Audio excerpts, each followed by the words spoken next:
Hello बच्चों, welcome to शाइस्त्रा Delhi NCR channel. मैं हूं Vatsal Mittal and today I will be talking to you about mathematics. और आज हम डिस्कस करने वाले हैं एक मैथमेटिक्स का ऐसा topic that is very important and very related to your 9th and 10th mathematics. तो आज मैं बात करने वाला हूं तुम लोगों के साथ बाइनोमियल थ्योरम के बारे में, जिसका तुमने एक सिंप्लीफाइड वर्जन तुम्हारे 9th और 10th क्लास में पढ़ा है। आज हम उसी की थ्योरी को लेके उसको एक्सटेंड करेंगे और देखेंगे कि कैसे मैथमेटिक्स के अंदर एक बाइनोमियल थ्योरम के फॉर्मूले वर्क करते हैं, ठीक है।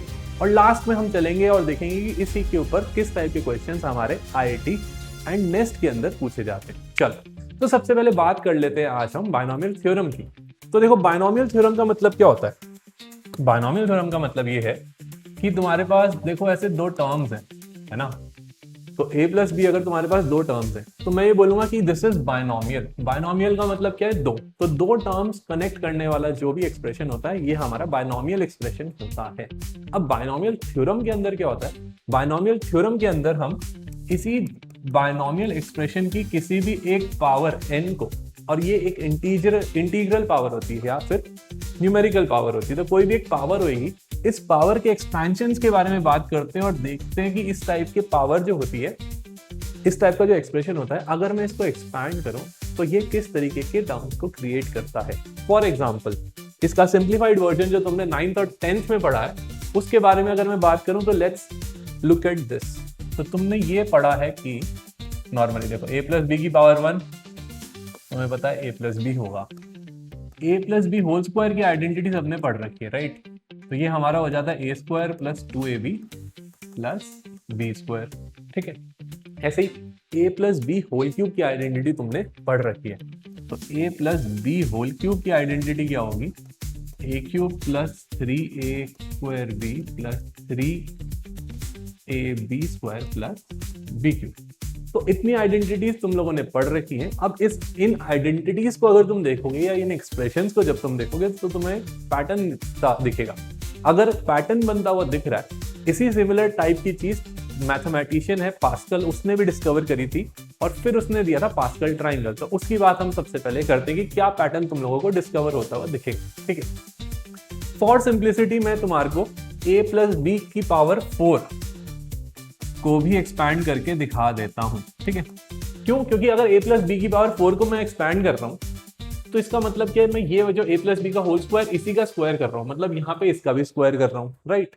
तो ये स्क्वायर तो तुम डायरेक्टली भी कैलकुलेट कर सकते हो खुद से। जब तुम कैलकुलेट करोगे तो कैलकुलेट करने के बाद जो तुम्हारा फाइनल रिजल्ट आएगा वो क्या होगा, फाइनल रिजल्ट होगा a to the power 4 plus 4 a cube B plus 6 a square B square plus 4 a B cube plus b to the power 4। ये हमारे को रिजल्ट दिखेगा। अब बाइनोमियल थ्योरम चैप्टर के अंदर हमें क्या करना है, बाइनोमियल थ्योरम चैप्टर के अंदर हमें बोला गया है कि अगर ये ही बाइनोमियल एक्सप्रेशन की कोई भी रैंडम पावर n हो, ठीक है, कोई भी रैंडम पावर n है, n कोई भी नंबर हो सकता है, तब ये एक्सपैंड होके किस तरीके से दिखेगा ये हमारे को डिटरमाइन करना है, ठीक है। ये तो हुई बात बाइनोमियल थ्योरम की।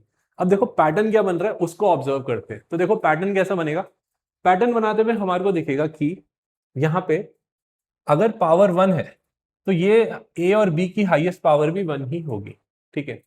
अगर पावर 2 है तो यहाँ पे a की हाईएस्ट पावर 2 मिलेगी, b की हाईएस्ट पावर भी 2 मिलेगी। और अगर मैं दोनों की पावर्स को ऐड करूं किसी भी एक्सप्रेशन में, जैसे यहाँ पे भी पावर 1 पावर 1 दोनों को ऐड करूंगा तो टोटल पावर 2 मिलेगी। यहाँ पे देखो जैसे पावर 3 का एक्सपेंशन अगर मैं लिखूंगा तो यहाँ पे सबसे पहले a की पावर 3 होगी, फिर a की पावर 1 यूनिट से कम हो जाएगी, बट यहाँ पे b की पावर 1 आ जाएगी साथ में मल्टीप्लीकेशन में, तो टोटल पावर फिर से 3 हो गई, 2 प्लस 1। फिर से नेक्स्ट में जाऊंगा तो a स्क्वायर a में कन्वर्ट हो जाएगा, a की पावर एक और वैल्यू से डिक्रीज हो जाएगी, बट b की पावर फिर से इंक्रीज हो जाएगी, वो स्क्वायर में आ जाएगी, ठीक है। ऐसे ही b क्यूब है, राइट। तो टोटल पावर हमेशा 3 रह रही है, a की पावर हाईएस्ट है, फिर डिक्रीज होती जाती है धीरे धीरे एक्सप्रेशन के साथ, ठीक है। तो ऐसे ही हमारे को सिमिलर पैटर्न मिलेगा अगर हम कोई भी पावर n ले लेंगे। तो यहाँ पे भी क्या होगा, a की पावर n मिलेगा सबसे बड़ा, फिर a की पावर धीरे धीरे कम होती जाएगी और साथ में मल्टीप्लीकेशन में b की पावर जो है वो इंक्रीज होती जाएगी। और जब तुम टोटल करोगे a की पावर और b की पावर का तो वो हमेशा n के इक्वल आएगा, जबकि यहाँ पे 4 है, ठीक है। तो फर्स्ट इज दिस पैटर्न, जो ये वाला पैटर्न है ये सबसे पहले डिस्कवर हुआ, ठीक है। नेक्स्ट अब कोफिशिएंट्स की बात करते हैं। तो यहाँ पे नंबर्स कुछ मल्टीप्लाई होते हुए दिख रहे हैं, जैसे कि यहाँ पे मैं देखूंगा तो यहाँ पे 2 मल्टीप्लाई हो रहा है, यहाँ पे 3 मल्टीप्लाई हो रहा है, यहाँ पे 4 6 4 मल्टीप्लाई हो रहा है। तो ये जो नंबर्स है, इन नंबर्स के अंदर भी पास्कल ने पैटर्न ढूंढा और उस पैटर्न को ढूंढ के उसने दिया पास्कल ट्राइंगल। तो देखो पैटर्न क्या मिल रहा है हमारे को यहाँ पे, तो हम यहाँ पे देखेंगे कि पैटर्न ये है। अब यहाँ पे जिन कोफिशिएंट्स के आगे कोई नंबर नहीं है वहां पे हम अज्यूम कर लेंगे कि अगर नंबर कोई मल्टीप्लाई नहीं हो रहा है तो 1 है, 1 हमेशा मल्टीप्लीकेशन में रहेगा। तो यहाँ पे जितने भी कोफिशिएंट्स थे उनको मैंने लिस्ट आउट करना स्टार्ट किया। तो मैंने बोला n इज इक्वल टू 1 के लिए कोफिशिएंट क्या क्या है, 1 और 1। n इज इक्वल टू 2 के लिए कोफिशिएंट्स क्या है, 1 2 1। n इज इक्वल टू 3 के लिए कोफिशिएंट्स क्या है, 1 3 3 1। और n इज इक्वल टू 4 के लिए कोफिशिएंट्स क्या है, 1 4 6 4 1। ठीक है, ये कोफिशिएंट्स देखे मैंने और इसी कोफिशिएंट से हमारे को मिलेगा पास्कल ट्राइंगल। तो ये ट्राइंगल बनता हुआ दिख रहा है और इसी को हम पास्कल ट्राइंगल बोलते हैं। तो देखो पास्कल ट्राइंगल में होता क्या है, पास्कल ट्राइंगल में मुझे ये दिखेगा कि this pattern itself is this 1 + 1 2। यहाँ पे 2 आ गया, स्टार्टिंग और एंडिंग 1 से होती हुई दिखेगी हमें हमेशा। नेक्स्ट स्टार्टिंग और एंडिंग 1 से कर लो, ये दोनों नंबर्स को ऐड कर लो तो 1 + 2 3। एडजेसेंट नंबर्स को ऐड कर लो, 2 + 1 फिर से 3, 1 और 1 आगे पीछे, फिर से नेक्स्ट रो के लिए 1 और 1 को एज इट इज लिख दिया। 3 + 1 4, 3 + 3 6 and 3 + 1 4 and 1 as it is आ गया। ठीक है, तो ये इस तरीके से रिप्रेजेंटेशन होता है कोफिशिएंट्स का। तो तुम्हें दिखेगा यहाँ पे कोफिशिएंट्स जो है 1 4 6 4 1, ये कोफिशिएंट्स किसके हैं, n = 4 के एक्सपेंशन के कोफिशिएंट्स हैं। अब ऐसे ही n = 5 के कोफिशिएंट्स क्या होंगे, तो मैं बोलूंगा 1, ये दोनों ऐड हो जाएंगे तो यहाँ पे 5 आ जाएगा। 4 और 6 ऐड हो जाएंगे तो 10 आ जाएगा। 6 और 4 ऐड हो जाएंगे तो फिर से 10 आ जाएगा। 4 और 1 ऐड हो जाएंगे तो 5 आ जाएगा। और स्टार्टिंग और एंडिंग 1 से होती है। तो मैं ऑटोमेटिकली a + b की पावर 5 को कैलकुलेट कर सकता हूं। करके मैं बोलूंगा ये हो जाएगा a⁵ plus 5 times a⁴b plus 10 times a³ plus 10 times a² plus 5 times ab⁴ plus b⁵ right. तो इस तरीके से हमने कोई भी पावर निकालनी, तो पास्कल ट्राइंगल को कंटिन्यूसली तुम अगर बनाते जाओगे आगे आगे तो पैटर्न के साथ साथ तुम कोफिशिएंट्स और पावर्स को निकाल सकते हो। तो किसी भी बायनोमियल एक्सप्रेशन का तुम एक्सपेंशन कर सकते हो। This is what binomial theorem is all about. तो इतनी चीज देखी हमने, इतना पैटर्न को समझा, है ना। तो ये पैटर्न समझने के बाद हमें पता चल गया कि भाई a + b की पावर n अगर हमें निकालना होगा तो वो हम इसको कंटिन्यूसली कर करके निकाल सकते हैं पास्कल ट्राइंगल को। बट यहाँ पे एक दिक्कत आती है कि हमारे को यहाँ पे करना है जनरल फॉर्मूला लिखना है।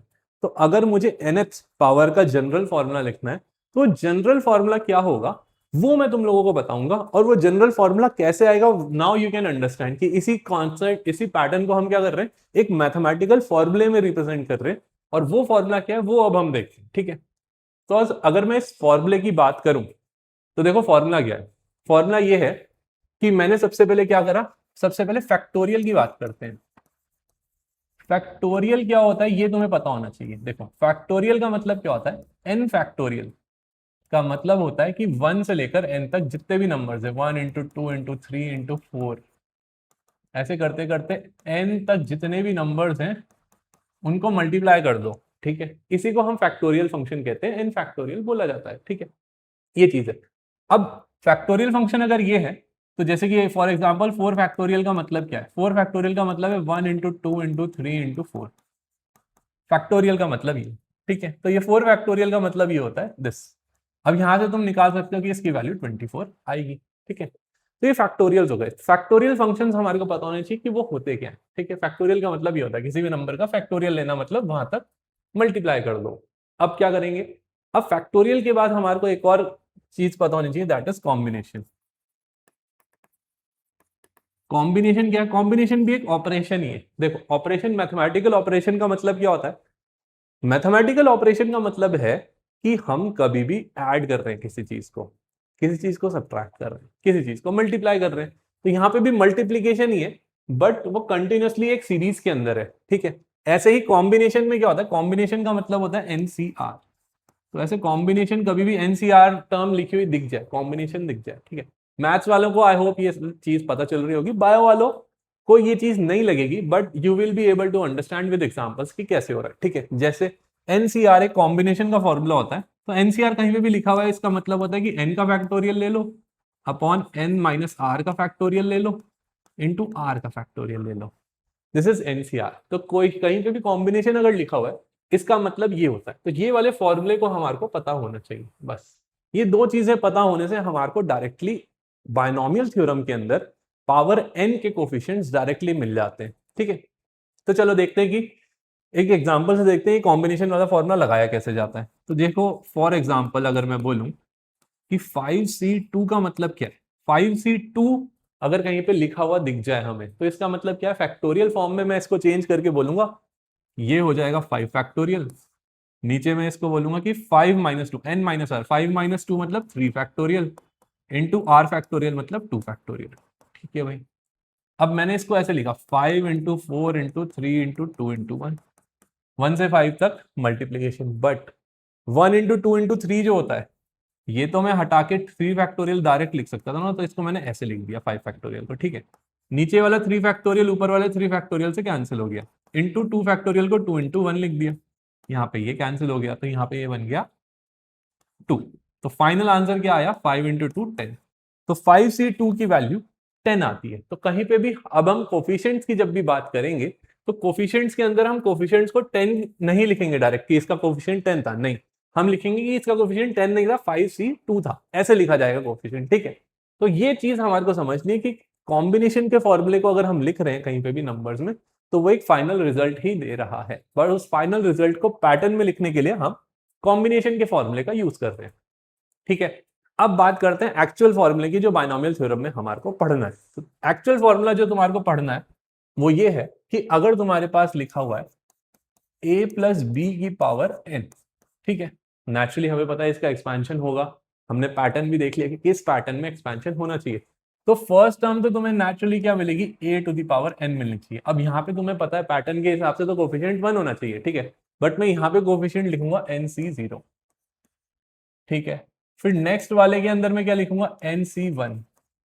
a की पावर कम हो जाती है एक तो b की पावर आ जाती है ना, ऐसे चलता जाता है। नेक्स्ट लिखूंगा मैं NC2, a की पावर एक और कम हो जाती है, b की पावर बढ़ जाती है, ये चलता जाएगा। तो लास्ट में हमारे पास बचेगा NCN, b की पावर है। ये इस तरीके से a की पावर कम होती जा रही है, b की पावर बढ़ती जा रही है। ये जो फॉर्मूला बन रहा है हमारा, दिस इज बायनोमियल थ्योरम, इसी को हम बायनोमियल थ्योरम बोलते हैं। ठीक है, तो ये बायनोमियल थ्योरम हो गया। अब ये हमारा बायनोमियल थ्योरम है। अब यहां पे तुम्हारे मन में डाउट आएगा कि फर्स्ट और लास्ट टर्म या कोफिशिएंट तो पैटर्न के अंदर क्या आना चाहिए था, 1 आना चाहिए था। तो क्या ये 1 है, चेक कर लेते हैं कैसे।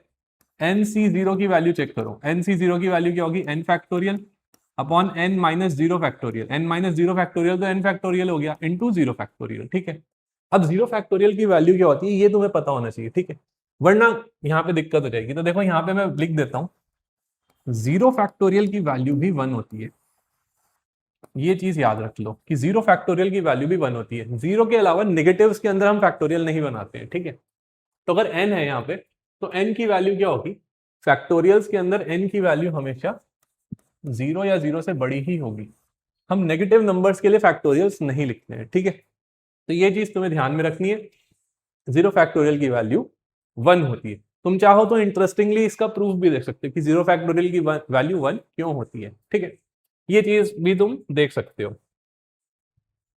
चलो, तो ये चीज हो गई। तो हमने देखा यहाँ पे n फैक्टोरियल से n फैक्टोरियल कैंसिल हो गया, ये 1 अपॉन 1, 0 फैक्टोरियल 1 होता है, तो NC0 की वैल्यू 1 आ गई, यानी पहला कोफिशिएंट तो 1 ही है। तो एक्चुअली पास्कल ट्राइंगल जो है वो फॉलो तो हो रहा है। ठीक है, यहाँ पे बस C0 की फॉर्म में ऐसे लास्ट कोफिशिएंट भी 1 होना चाहिए, तो NCN को कैलकुलेट कर लिया, ये n factorial upon n minus R, R मतलब नीचे वाला term, n minus n factorial into n factorial हो गया, r फैक्टोरियल जो कि n ही है।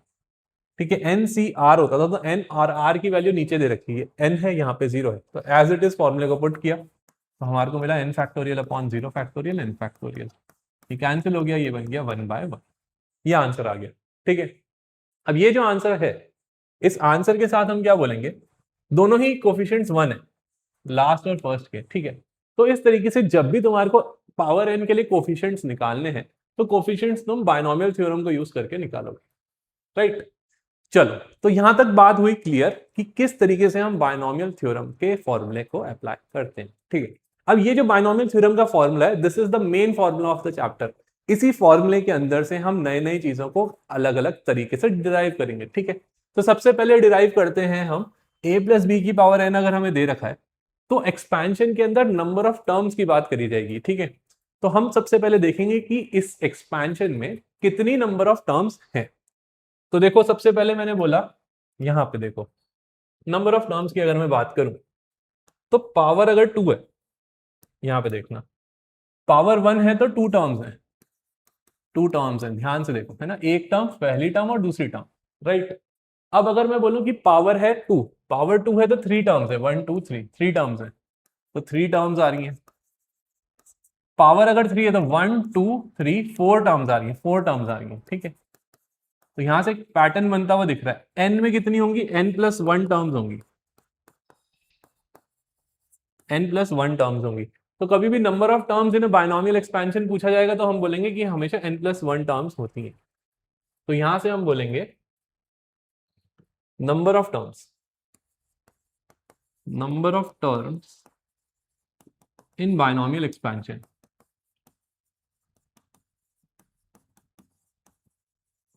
तो बायनोमियल एक्सपेंशन में नंबर ऑफ टर्म्स कितनी होती है, n प्लस 1 होती है, ये हमें मिल जाएगा। ठीक है, इतनी बात हुई क्लियर। अब आगे बात करते हैं। तो देखो, अगर a प्लस बी की बात हुई थी तो यहाँ पे b की जगह ना माइनस बी रखा जा सकता है, a माइनस बी की पावर n भी लिखा जा सकता था। ठीक है, तो a प्लस बी की पावर n लिखा, ऐसे a माइनस बी की पावर n भी लिखा जा सकता है। ठीक है, इसको मैंने अगर लिखा तो मैं यहाँ पे बोलूंगा इसमें टर्म क्या बनेगी।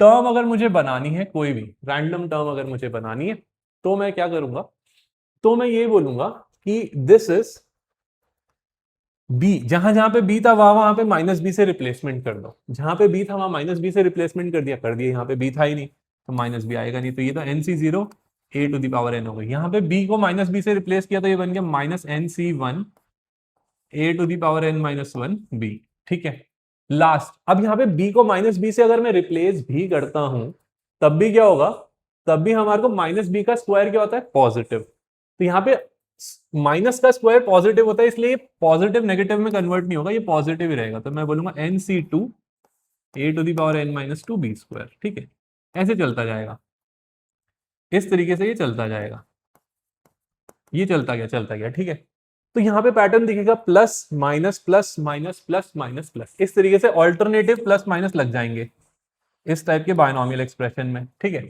सबसे लास्ट टर्म जो होगी उसको कैसे लिखोगे, plus N C N minus 1 की power N B to the power N. तो सबसे लास्ट वाली टर्म में नेगेटिव आएगा कि नहीं वो डिपेंड करेगा एन पे। एन अगर एक इवन नंबर है तो पॉजिटिव आ जाएगा, पावर एक ऑड नंबर है जैसे कि 3 पावर है तो सबसे लास्ट में माइनस आ जाएगा। ठीक है, और ये चीज तुम लोगों ने देखी भी है, a माइनस बी का होल क्यूब की जो आइडेंटिटी है वो सबने एक बार एक्सपैंड करके देखी है। तो यहाँ पे a माइनस बी, एन को 3 लेके सॉल्व कर सकते हो। तो होमवर्क में तो for homework check formula for n is equal to 3। तो n इज इक्वल टू 3 के लिए तुम इस फॉर्मूले को चेक कर लो। ठीक है, तो ये होमवर्क तुम लोग कर सकते हो, यू कैन ट्राई कि n इज इक्वल टू 3 के लिए ये फॉर्मूला वैलिड हो रहा है कि नहीं हो रहा। ठीक है, तो हमने a प्लस बी की पावर n की बात करी, a माइनस बी की पावर n की बात करी। ठीक है, दोनों ही फॉर्मुलेस की बात हमने कर ली। अब आगे चलेंगे। अब देखो यहाँ पे a और b की कुछ स्पेशल वैल्यूज पुट करके हम बोल सकते हैं कि आंसर इसके अंदर क्या होगा, एक तरीके का पैटर्न बनेगा। ठीक है, सबसे पहले ये क्वेश्चन देख लेते हैं। चलो, तो अब इस क्वेश्चन की अगर मैं बात करूं, total number of terms in this expression, ये एक्सप्रेशन और ये एक्सप्रेशन, तो ये दोनों बायनोमियल एक्सप्रेशन है।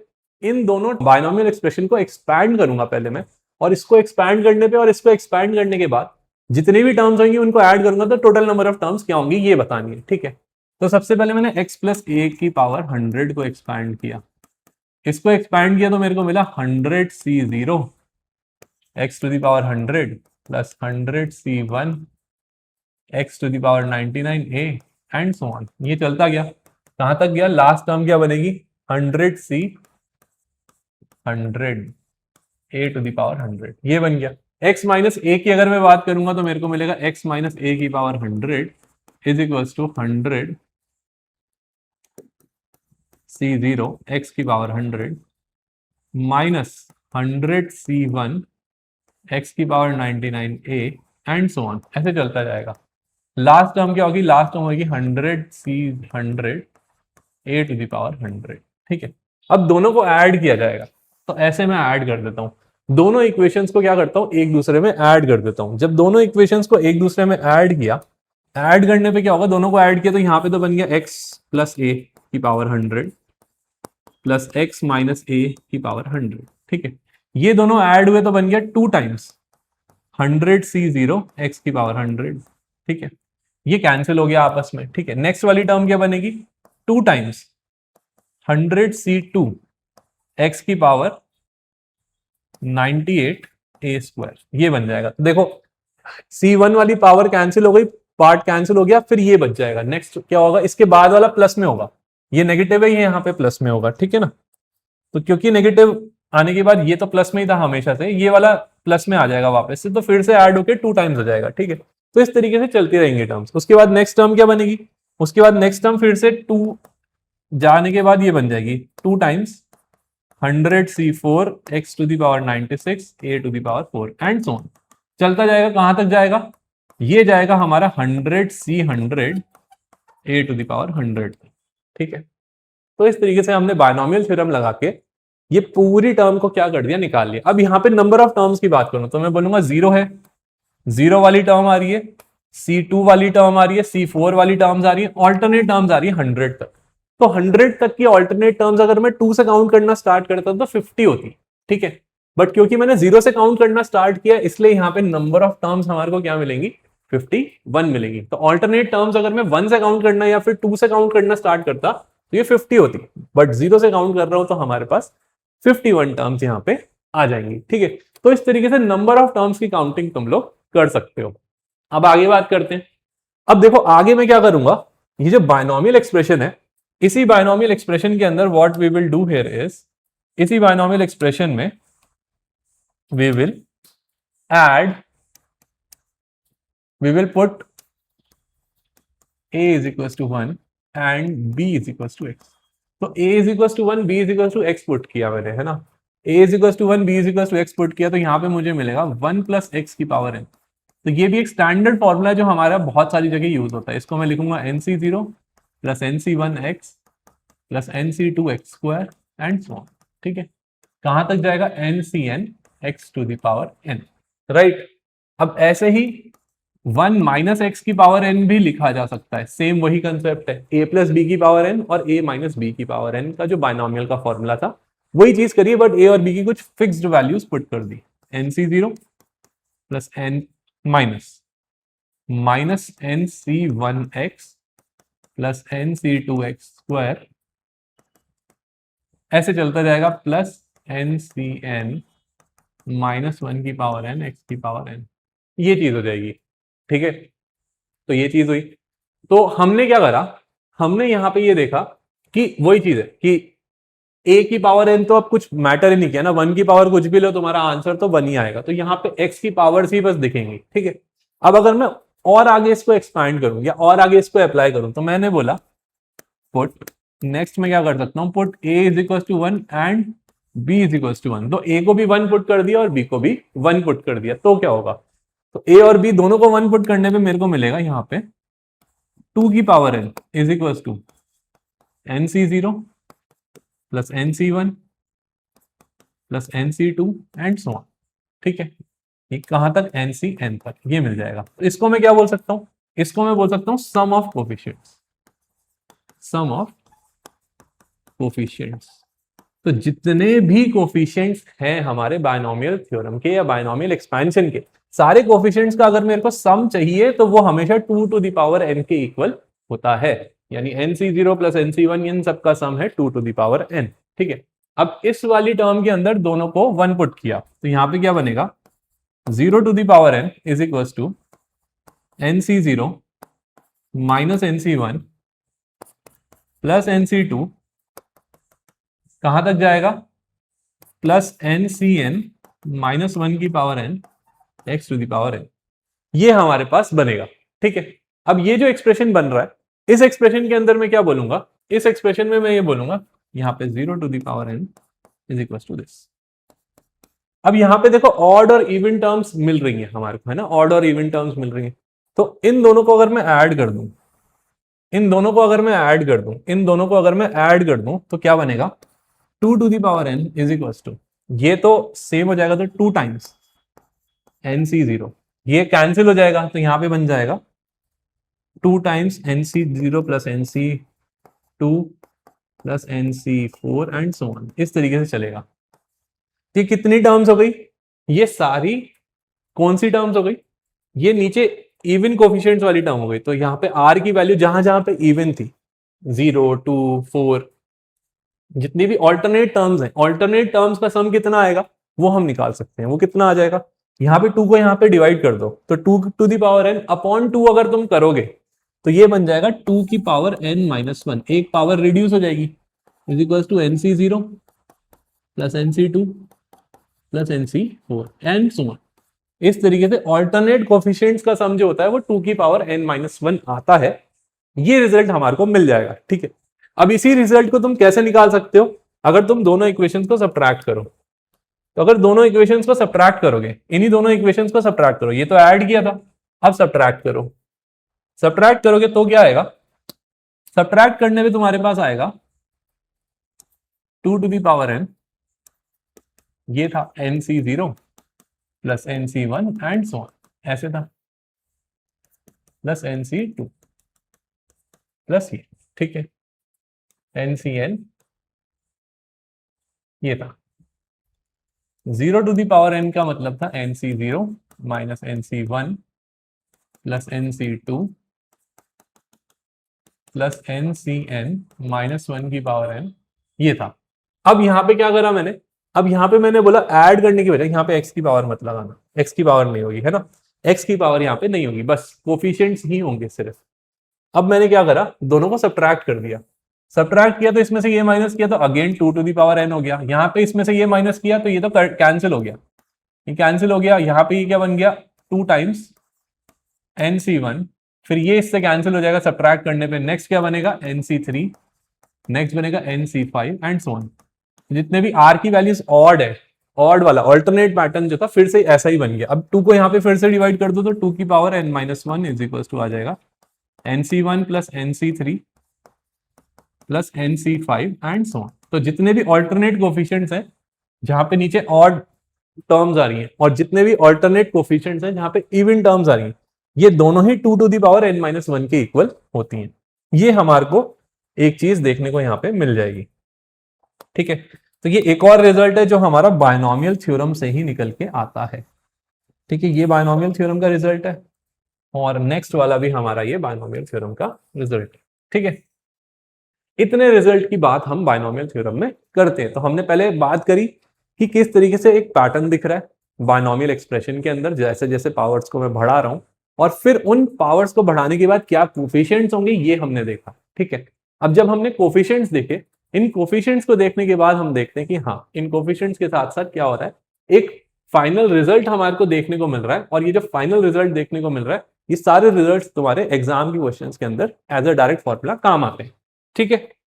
चलो यहां तक हमने बात करी। अगेन होमवर्क जो है तुम्हारा कि तुम्हारे को n=3 के लिए इसको चेक करना है। तो जब यहाँ पे 3 पुट करोगे, फॉर्मूला लगाओगे, तो अगेन तुम्हारे को चीजें मिल जाएंगी।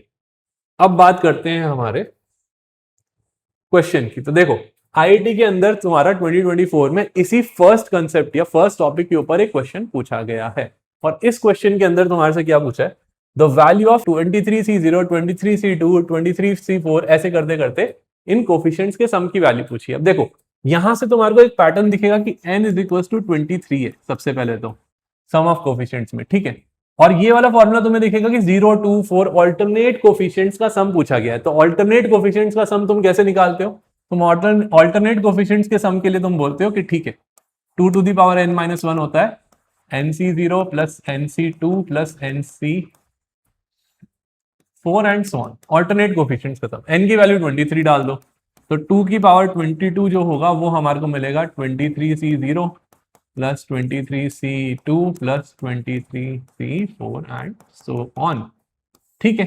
तो इस तरीके से तुम सारी वैल्यूज को पुट करके डायरेक्टली निकाल सकते हो। अब यहाँ पे आंसर तुम्हारा क्या आ जाएगा, ए ऑप्शन तुम्हारा डायरेक्टली आंसर आ जाएगा, that is 2 to the power 22।